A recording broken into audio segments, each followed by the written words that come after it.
Magandang hapon. Alamin naman natin ang magiging lagay ng panahon ngayong araw ng Martes, huling araw ng Enero taong 2023.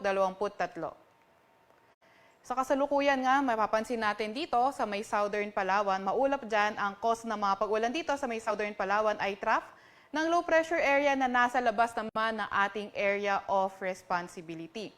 Samantalang northeast monsoon naman o amihan ang nakakaapekto dito sa may Luzon, pati na rin sa may Visayas. At dahil sa epekto nito amihan o northeast monsoon, inaasahan natin na magiging maulan dito sa may Cagayan Valley, sa may Cordillera Administrative Region, gayon din sa may Aurora, sa may Quezon, dito rin sa may Bicol Region at nalalabing bahagi ng Mimaropa. Kasama na nga itong Eastern Visayas. So asahan natin yung maulap na kalangitan dyan na may mga pag-ulan dahil sa northeast monsoon.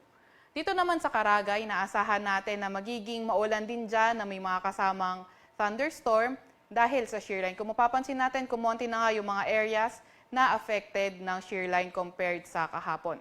Para naman sa lagay ng panahon dito, sa Metro Manila at nalalabing bahagi ng Luzon at Visayas, asahan natin yung magandang panahon maliban na nga lang sa mga may hinang pag-ulan.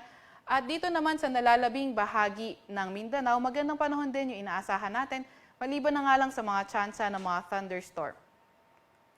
Para naman sa lagay ng panahon bukas dito sa Metro Manila at nalalabing bahagi ng Luzon, magandang panahon yung inaasahan natin maliban na lang sa mga may hinang pag-ulan.